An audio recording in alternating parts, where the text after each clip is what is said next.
Milaka emakume dira eguneroko bizitzan egoera matxista jasatzen dituztenak. Kaletik lasai joan ezin direnak, etxera altzerakoan mezu bat bidaltzen dutenak, heldu naiz esanez. Badakigu hau mila bider entzun duzula, baina egoera ez da inoiz aldatzen. Egoera hau behin eta berriro bizitzen dugu eta nekatuta gaude.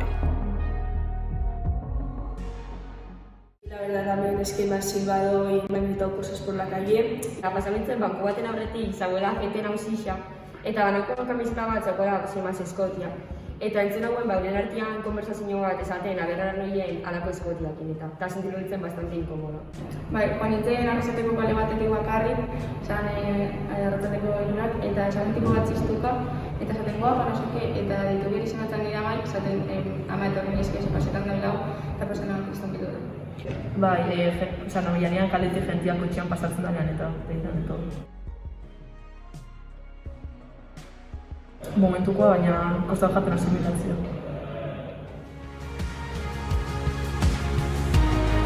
Hau da egunero bizitzen dugun emakumeok, eta nekatuta gaude, errealitate hau aldatzera gatoz, eta borroka egingo dugu gure azken egunera arte.